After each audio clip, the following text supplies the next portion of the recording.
있습니다. 오늘은 그 중에서 역대하 22장 말씀 함께 말씀을 생각합니다. 먼저 요절 있죠. 여자 3구역입니다. 네, 준비되셨죠? 시작.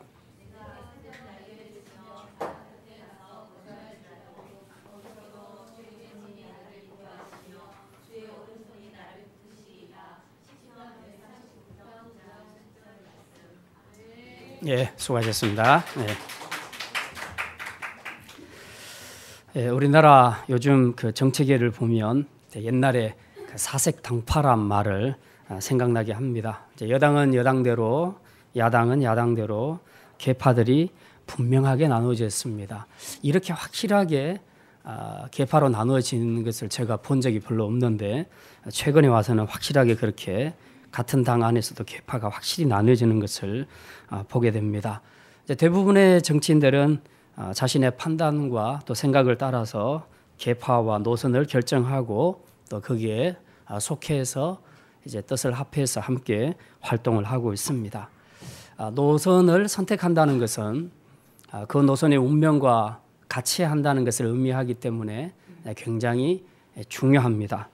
노선을 잘못 선택하게 되면 크게 낭패를 볼 수 있기 때문에 그렇습니다.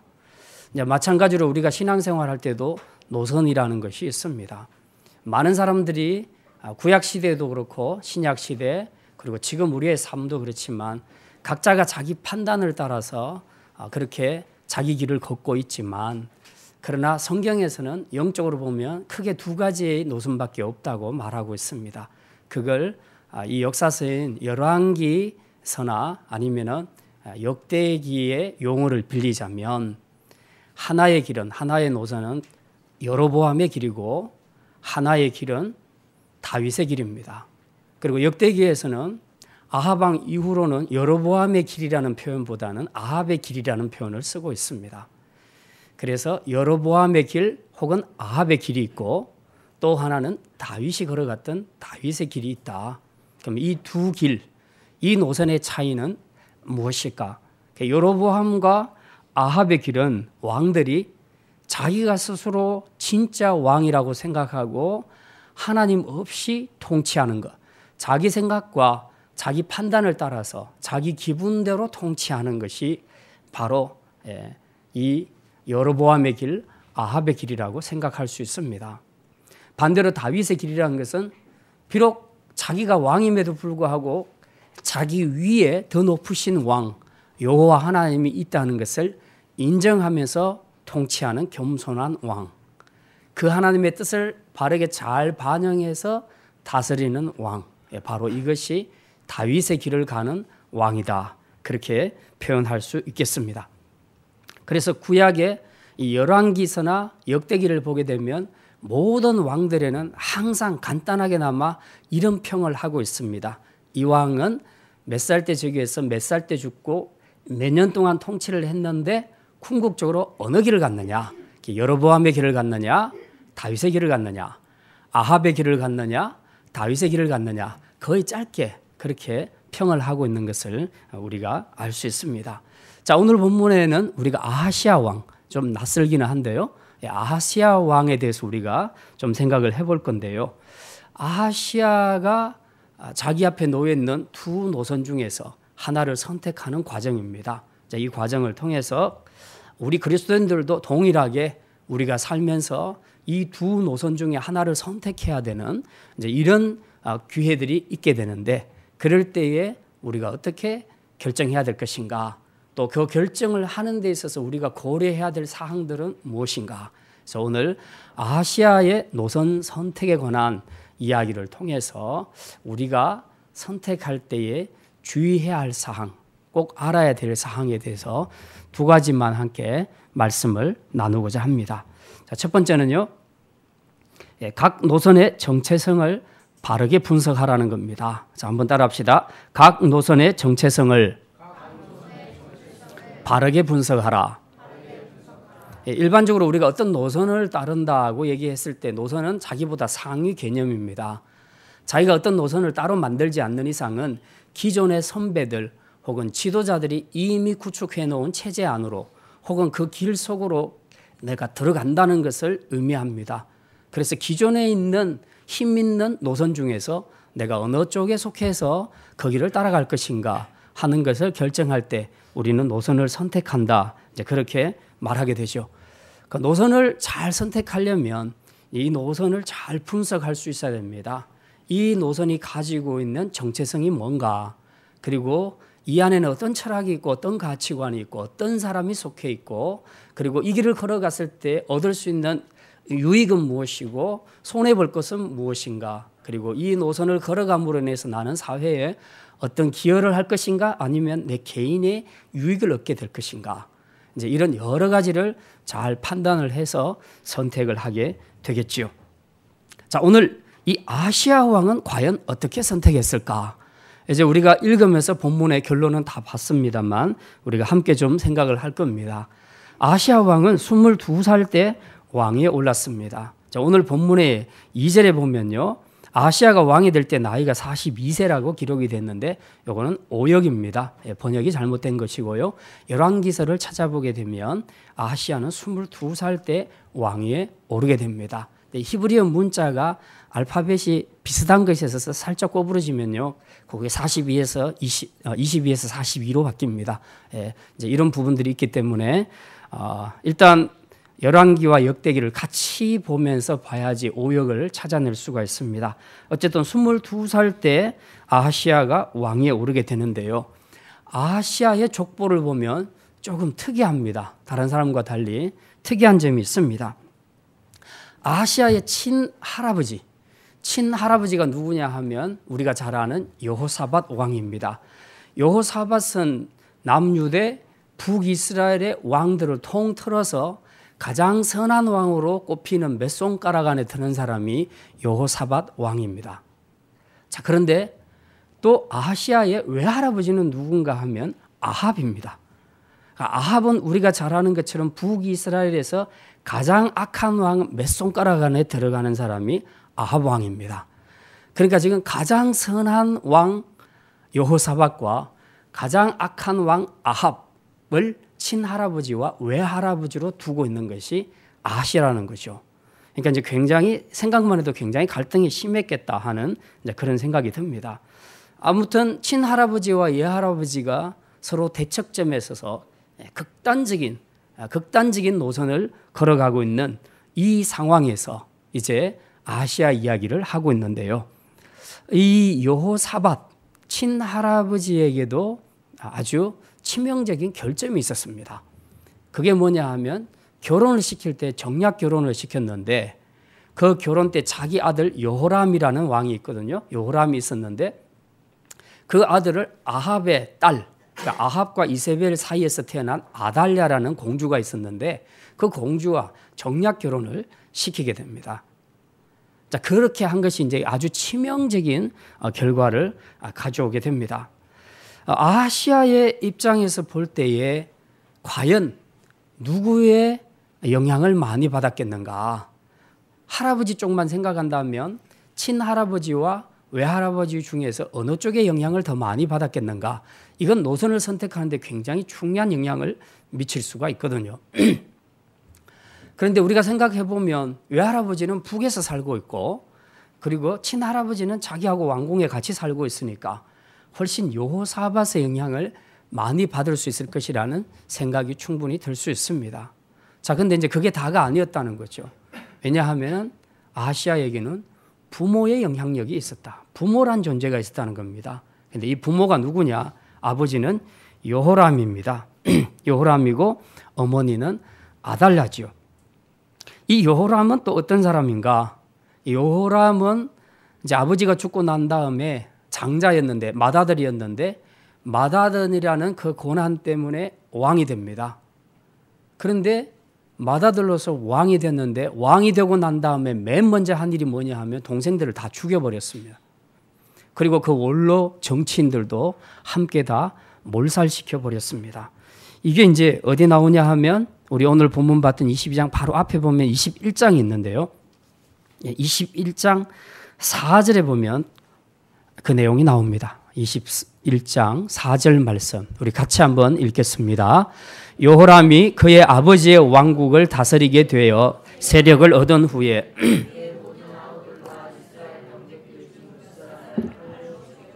예, 여기 나와 있죠. 동생들을 다 죽이고 원로 정치인들도 다 죽였다고 그렇게 기록합니다. 그리고서는 노선을 어느 쪽으로 선택하느냐, 21장 6절입니다. 21장 6절 같이 한번 읽겠습니다. 그가 이스라엘 왕들의 길들로 행하여 아합의 집과 같이 하였으니 이는 아합의 딸이 그의 아내가 되었습니다. 그가 여호와 보시기에 악을 행하였더라. 예, 여기 보니까 이제 이 여호람은 노선을 확실하게 아합의 길 쪽으로 선택을 했다고 성경은 그렇게 말하고 있습니다. 그러니까 이런 아버지 밑에서 아하시아가 자랐다면 아무래도 노선을 선택할 때 할아버지보다는 아버지의 영향을 더 많이 받을 것이다. 그렇게 짐작을 할 수 있습니다. 근데 이게 다가 아니고요. 이제 남은 게 누굽니까? 어머니가 있죠. 어머니가 아달랴입니다. 자, 이게 더 결정적인데요. 흔히 우리 자녀 교육에 있어서 영향을 많이 미치는 것은 아버지보다 어머니라는 그런 말을 많이 합니다. 어쨌든 어머니가 아이들과 함께 있는 시간이 많기 때문에 정서적으로나 교육적으로 훨씬 더 영향을 많이 미친다고 보지요. 자, 아하시아의 경우도 마찬가지입니다.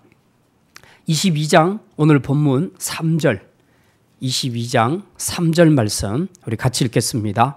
아하시아도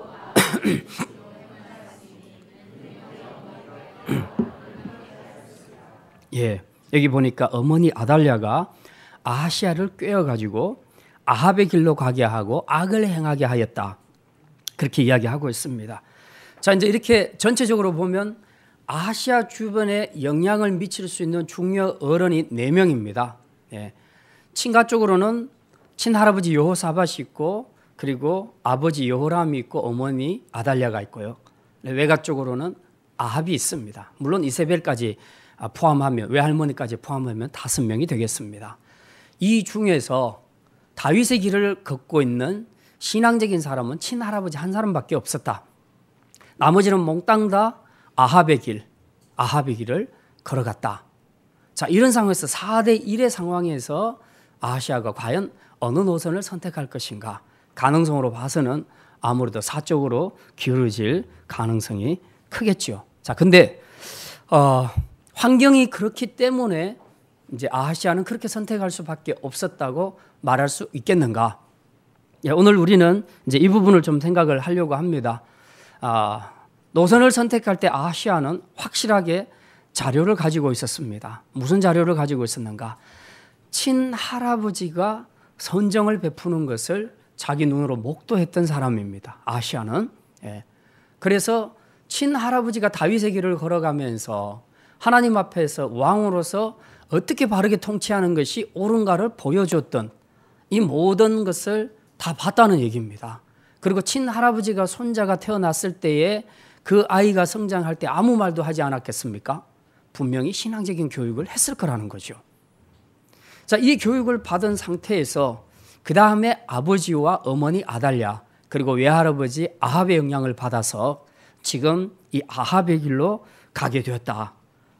그런데 아버지의 길을 보니까 어느 날 갑자기 여호와를 섬기는 것을 던져버리고 그리고 바알을 섬기기를 시작합니다. 아달랴의 영향을 받은 거죠. 그리고 이제 그렇게 하면 뭐가 크게 성공할 줄 알았는데 나중에 보니까 왕위에 오르니까 동생들을 다 죽여버리더라. 아시아 입장에서는 삼촌들을 다 죽여버렸다는 겁니다.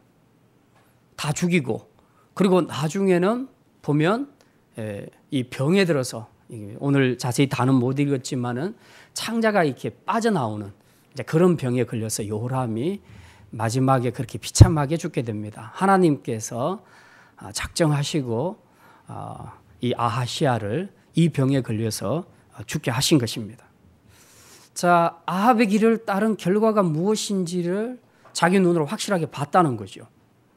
그리고 여호사밧 할아버지의 선정을 통해서 다윗의 길을 걸어가는 것, 믿음의 노선을 걸어가는 것이 얼마나 소중한가도 봤습니다. 이 두 개의 자료를 다 가지고 있었다는 거죠. 그럼에도 불구하고 아하시아는 아합의 길로 가는 것을 선택했다라고 그렇게 말하고 있습니다. 어떻게 이럴 수 있겠는가 하는 그런 생각이 들 수 있죠. 두 노선에 대한 정체성을 영적으로 제대로 분석을 하지 않았다는 겁니다.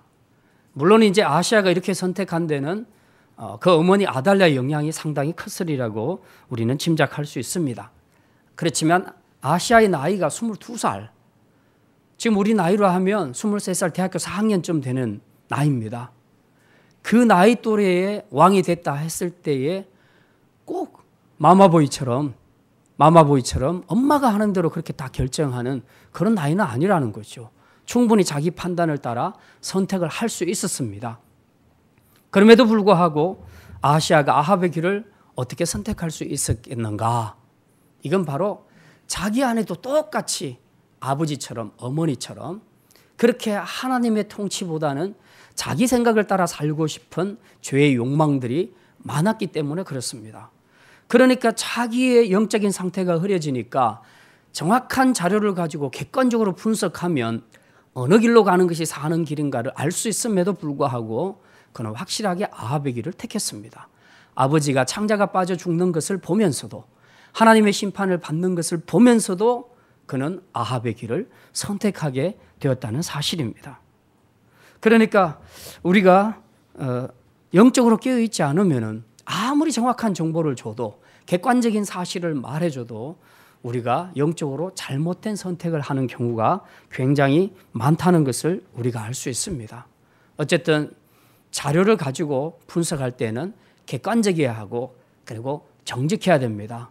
그리고 영적인 일에서는 우리 영혼이 맑아야 됩니다. 영적인 눈을 뜨고 확실하게 깨어있는 사람만이 이 자료를 신앙적으로 바르게 분석할 수 있지, 그렇지 않으면 아하시아처럼 정보를 다 가지고도 비참한 아버지의 종말을 보면서도 아버지와 같은 길을 걷겠다고 그렇게 노선을 선택하는 치명적인 오류를 범할 수 있다는 것을 우리가 생각해야 합니다. 자, 두 번째입니다. 두 번째로 환경과 혈연도 신앙으로 극복해야 합니다. 한번 따라합시다. 환경과 혈연도 신앙으로 극복해야 합니다. 아하시아가 아합의 길을 선택하게 된 데는 어머니 아달랴의 영향이 지대적이었습니다. 그런데 도대체 이 아달랴, 이 아하시아의 어머니의 영향력이 어느 정도 큰가? 그리고 도대체 이 영향력은 근본이 어딜까? 어디서 이런 영향력이 나왔는가? 우리가 이것을 좀 알 필요가 있습니다. 아까 우리 22장 3절 말씀 봤는데요. 거기 보면 한 번만 더 같이 읽겠습니다. 22장 3절 말씀이 다음 주 요절입니다. 같이 읽습니다. 아하시아도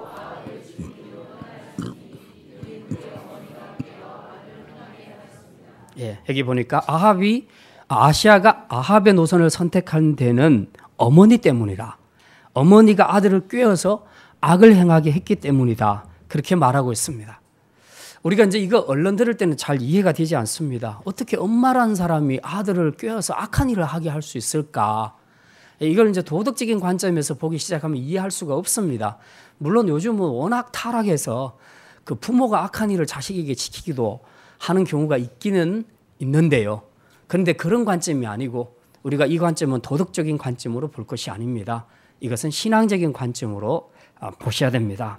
무슨 얘기냐 하면 영적인 관점, 즉 영적인 싸움이 지금 벌어지고 있다는 것입니다. 지금 역대기의 이야기에서 왕들이 어느 노선을 선택하느냐 하는 것은 영적으로 볼 때는 사단과의 싸움이다. 이번 이제 청소년부 수련회 주제가 영적 싸움이었거든요. 그리고 우리 청년부도 이 주제로 같이 좀 버전을 달리해서 그렇게 하려고 생각을 하고 있습니다. 사실 우리 영적 전쟁은 우리 삶의 모든 영역에서 다 나타나고 있거든요. 왕은 왕대로, 백성은 백성대로 자기가 처한 그런 직임과 하는 일에 따라서 영적인 전쟁은 언제나 일어날 수 있습니다. 왜냐하면 사단은 장소를 불문하고 사람을 불문하고 지위를 불문하고 찾아가서 그 사람에게 싸움을 걸기 때문에 그렇습니다. 자, 그러면은 이제 이 역대기에 나오는 모든 왕들이 어느 노선을 선택하느냐, 즉 여호와의 종교인 다윗의 길을 선택하느냐 아니면 바알 숭배로 가는 아합의 길을 선택하느냐 하는 것은 사실 영적으로 볼 때 치열한 전쟁이었다는 것입니다. 그런데 이 영적 전쟁의 한복판에서 아달랴라는 여자가 자기 아들 아하시아의 배후에서 절대적인 영향을 끼치고 있다 하는 것을 우리가 본문을 읽어보면 충분히 찾아낼 수 있습니다. 자, 근데 이 아달랴의 근본이 어디냐? 이 여자가 도대체 어느 출신이냐? 바로 아합과 이세벨 사이에서 태어난 딸 아닙니까? 그러면 도대체 이 이세벨이라는 여자는 또 누구냐? 우리가 이제 추적을 할 필요가 있습니다. 이세벨은 시돈 왕인 엣바알이라는 사람이 있는데 엣바알의 딸입니다. 그런데 이 엣바알이라는 사람이 원래 왕이 아니었어요. 시돈이라는 나라에 바알을 숭배하는 바알 종교 제사장이었습니다. 원래는. 그랬는데 그 나라 왕을 쿠데타로 해서 제거시켜버리고 자기가 왕위에 오르게 됩니다. 그래서 시돈 왕이 되게 되죠. 자, 그 상태에서 아까 제가 말씀드렸던 대로 여호사밧 왕과 정략 결혼을 하게 됩니다. 여호사밧이 자기 아들 여호람을 이 시돈의 엣바알의 딸인 이세벨과 결혼을 시키게 되죠. 여기서부터 이제 불행이 시작되게 됩니다. 자, 이 이세벨이라는 여자는 바알 종교로 지금 가득 차 있는 여자입니다. 이 여자가 드디어 북이스라엘 왕국의 왕비로 들어오게 되죠. 들어오면서 그냥 들어왔겠습니까? 바알 숭배 모든 우상과 의식을 다 가지고 들어와서 맨 먼저 누구를 변화시키냐, 누구를 삼켜버리냐? 자기 남편을 삼켜버립니다. 그래서 아합 왕, 이 아합 왕, 같이 부부니까 얼마나 좋아요. 잠자리에서 늘 이 바알 종교에 대한 이야기를 계속 하는 겁니다. 그렇게 해서 결국은 남편을 무너뜨리게 되죠. 그리고 남편이 결국은 바알 숭배자로 돌아서게 됩니다. 자, 왕이 바알을 숭배하는 자로 바뀌었으니 백성은 볼 거 없지요. 이제 왕궁을 점령한 이세벨이 이스라엘, 북이스라엘 전체에 바알 종교로 확산시키는 일을 하게 됩니다. 그러니까 이 한 여자가 들어와서 나라를 다 말아먹는 거예요. 진짜 엄청난 영향을 끼친 것이 바로 이세벨입니다. 그러니까 우리가 불신 결혼에 대한 경고를 많이 하는 이유가 바로 여기에 있습니다. 물론 케이스 바이 케이스로 아닌 사람도 종종 있지만 그건 정말 하나님의 은혜입니다. 그러나 일반적으로 우리가 성경적인 원리로 봤을 때는 내가 안 믿는 사람, 그리고 특별히 우리하고 다른 종교를 가지고 있는 사람과 결혼을 했을 때에 단지 그 사람, 그 배우자가 교회를 안 나오는 이 정도가 아니고 그 정도면 괜찮아요, 차라리. 근데 그게 아니고 결국은 이 사람이 넘어간다는 얘기입니다. 넘어가서 자기 종교를 버리게 된다는 거죠.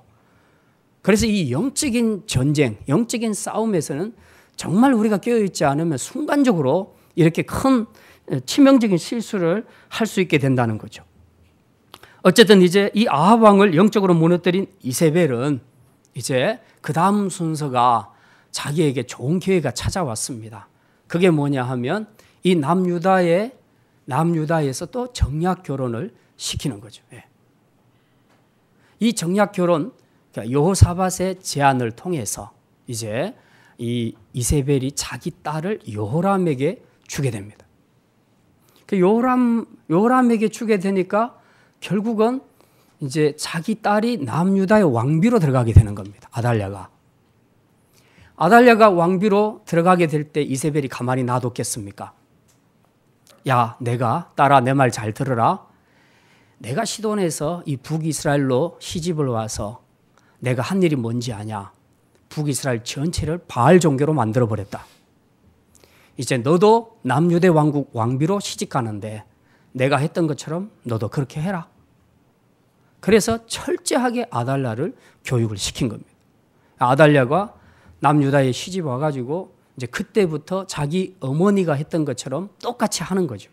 그러니까 아까 22장 3절에 기록된 것처럼 아하시아가 아합의 길로 행한 것은 그의 어머니 아달랴가 꾀어서 악을 행하게 하였음이라 하는 말이 바로 이런 의미입니다. 이게 종교적인 의미예요.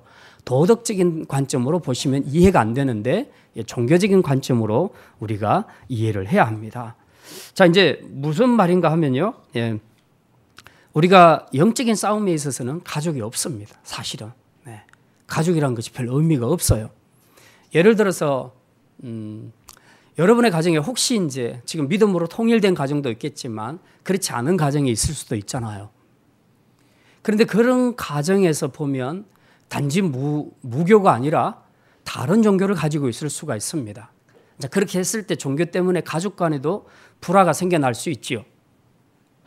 제일 기독교의 가장 큰 파장을 일으키는 문제가 제사 문제입니다. 그래서 이제 제사 문제 때문에 각 집안에서 종교가 일치하지 않을 경우 이제 분란들이 굉장히 많이 일어나는 것을 우리가 보게 됩니다. 실제로 이런 문제 앞에서 우리 마음은 그렇습니다. 어쨌든 가족이 좀 싸움 안 하고 화평했으면 좋겠다.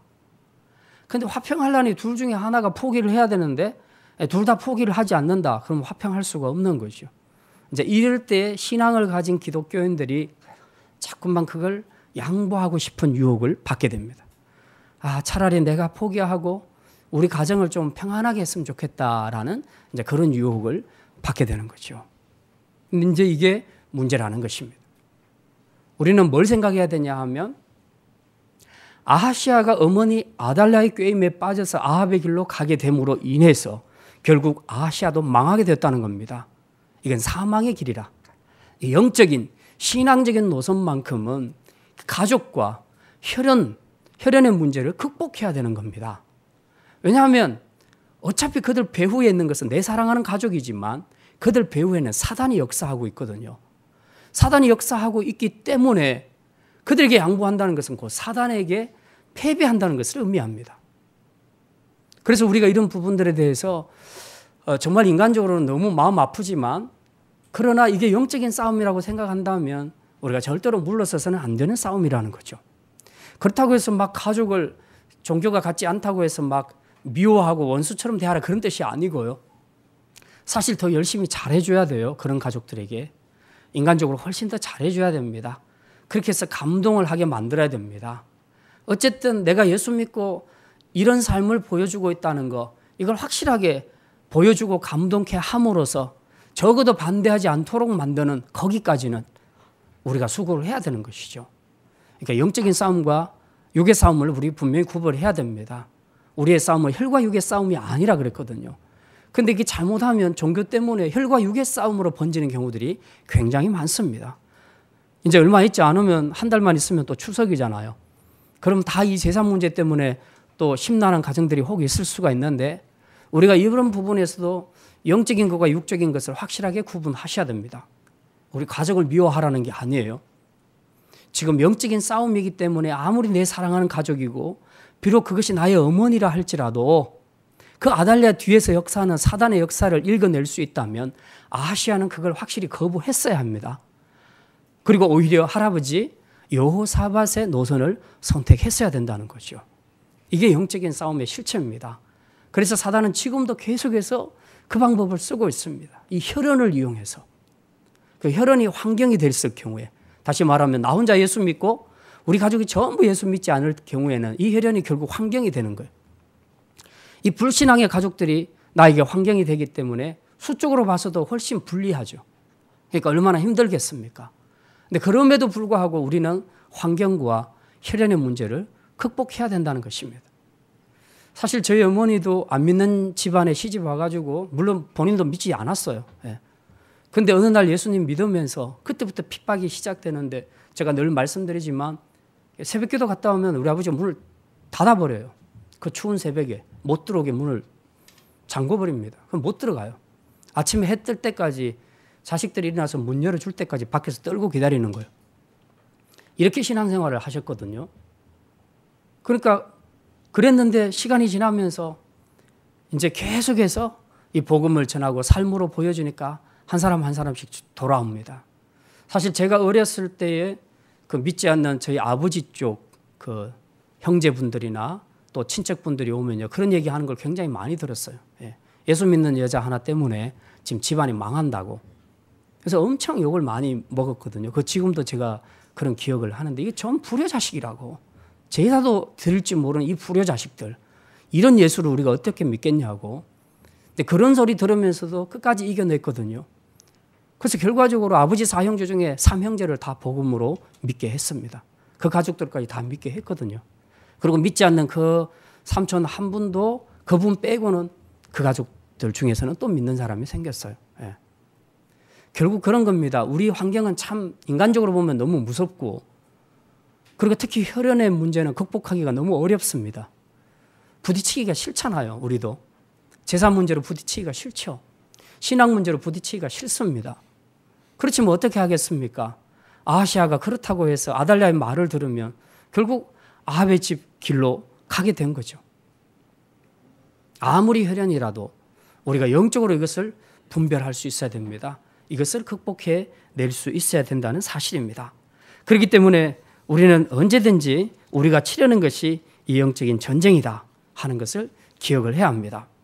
여기 보면 이 어머니의 영향 때문에 아들이 치명적인 노선 선택에 있어서 치명적인 오류를 범하게 되는 건데요. 이런 것만 봐도 우리가 자녀 교육 문제가 얼마나 중요한가 하는 것을 알 수 있습니다. 사실 이제 주일학교를 우리가 운영하면서 선생님들도 스스로 지치고 힘들 때가 많이 있어요. 왜냐하면 어쨌든 애들이고 그리고 애들 백그라운드에 신앙의 부모들이 있는 가정은 괜찮은데 그렇지 않은 가정들 애들 부모가 안 믿고 애들이 주일학교에 나오는 그런 아이들 같은 경우는 교육할 때 참 힘들다는 걸 많이 느껴요. 중고등부 청년부까지 마찬가지입니다. 그 배경이 없을 때 이 아이들이 너무 쉽게 넘어지거든요. 나왔다 안 나왔다 막 자기 마음대로 하지요. 예. 그러니까 가르치는 사람의 입장에서 힘이 빠질 때가 굉장히 많이 있습니다. 그래도 우리는 가르쳐야 됩니다. 왜?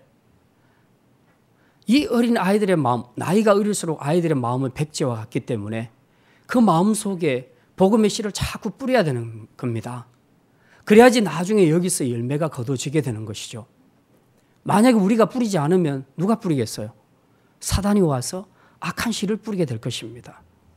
아달랴가 뿌리기 전에 우리가 가서 뿌려야 되는 거예요.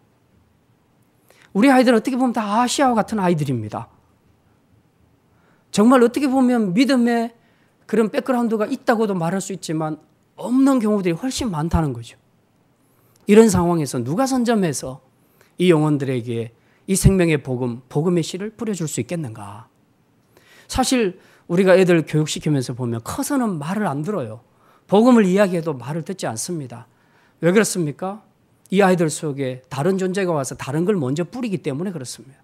그러니까 세상적인 가치관, 세속적인 것들이 가득 차 있기 때문에 신앙적인 복음의 씨가 들어왔을 때 거부하는 거죠. 이건 물론 이것이 불가능한 것은 아닙니다. 충분히 바뀌어질 수 있는데요. 하나님이 일하시면 바꿔질 수는 있습니다. 그러나 굉장히 어렵다는 거예요. 쉽지 않죠. 그래서 주일학교 교육이 굉장히 중요한 것입니다. 어쨌든 이 아달랴 어머니, 악한 어머니 때문에 아하시아는 이런 치명적인 죽음의 길로 가는 노선을 선택하게 되었다 하는 것을 우리가 알 수 있습니다.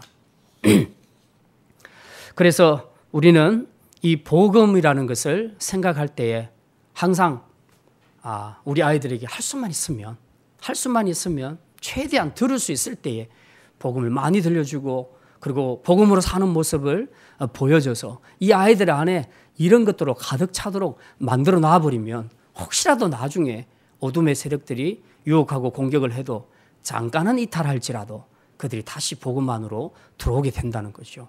그래서 우리 주일학교 선생님들도 너무 힘을 잃지 마시고 힘내시고 우리 중고등부 또 청년부도 마찬가지입니다. 다 어쨌든 우리가 여러분이 눈물로 씨를 뿌린 만큼 반드시 아이들 안에서 생명으로 열매를 거두게 될 줄 믿습니다. 그래서 우리가 잘 잃은 것들을 이겨내고 끝까지 아이들의 교육을 포기하지 않기를 바랍니다. 자, 어쨌든 이제 아하시아는 이런 환경, 어머니, 아버지, 외할아버지 전부 아합의 길로 가고 있는 이 환경 속에서 결국은 무너졌다는 거죠. 그러면 이제 우리가 그런 반론을 제시할 수도 있지 않겠습니까?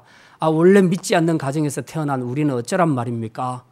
믿는 가정에서 태어난 사람은 복이 많지만 믿지 않는 가정에서 태어난 우리는 예수 믿는 일에 있어서 이게 훨씬 더 힘들 것인데 이게 우리 잘못이냐? 또 우리가 그런 불신의 길을 걸어가는 것, 이 환경을 우리가 어떻게 극복할 수 있겠느냐? 내 잘못이 아니지 않냐라고 그렇게 반론을 할 수도 있을지 모르겠습니다. 예. 그렇지만은 우리가 분명히 기억해야 될 것은 영적인 싸움이라고 말씀드렸습니다. 누구든지 간에 믿음의 가정 안에도 믿음의 1세대는 있게 마련입니다. 저희 가정에서는 저희 어머니가 1세대였어요. 만약 여러분의 가정에 여러분의 부모님이 믿지 않는다면 그리고 여러분이 믿는다면 여러분이 1세대인 겁니다. 누군가가 개척을 해야 되는 거죠. 그래서 여러분을 통해서 여러분의 자녀들만큼은 이제 믿는 자녀로 성장할 수 있도록 우리가 그렇게 해야 되는 것이죠. 그래서 너무 우리가 그런 것에 대해서 다른 가정을 부러워하고 나는 왜 이런 가정에 태어났을까 그렇게 생각할 필요는 없습니다. 어차피 우리는 영적인 전쟁을 치러야 합니다.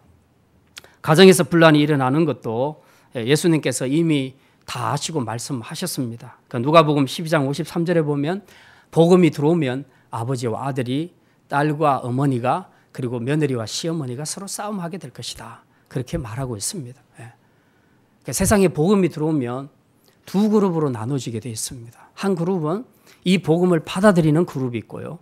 한 그룹은 이 복음을 반대하는 그룹이 생겨나게 됩니다.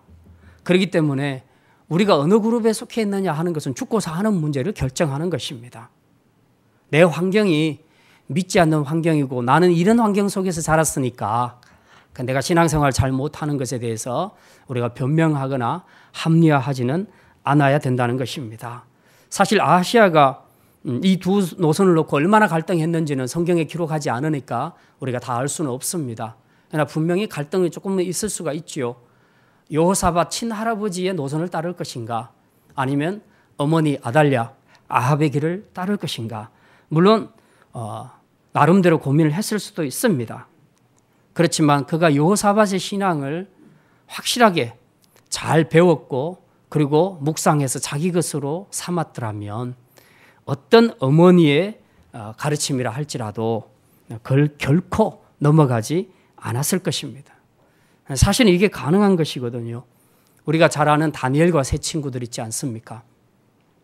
이 사람들이 바벨론으로 잡혀가서 거기에서 최고 엘리트 교육을 받지 않습니까? 그런데 그 교육이란 것은 전부 바벨론식 교육이에요. 바벨론의 사상과 모든 학문들을 가르치는 교육이에요. 그거 다 받았습니다. 다니엘과 세 친구들이. 그런데 그 가르침에 세뇌가 됐느냐? 안 됐죠. 그 이전에 그들 안에는 뭐가 있었습니까? 여호와 하나님에 대한 지식이 있었습니다. 그렇기 때문에 이것으로 잘 무장되어 있었기 때문에 거기 가서 최고 엘리트 교육을 다 받았어도 이것이 자기의 신앙과 자기의 가치관을 무너뜨리지는 못했다는 거죠. 결국 우리가 환경 탓을 할 것은 아니라는 겁니다. 어떤 주입식 교육을 받아도 자기 안에 복음으로 무장되어 있으면 우리가 세뇌되지 않을 줄 믿습니다.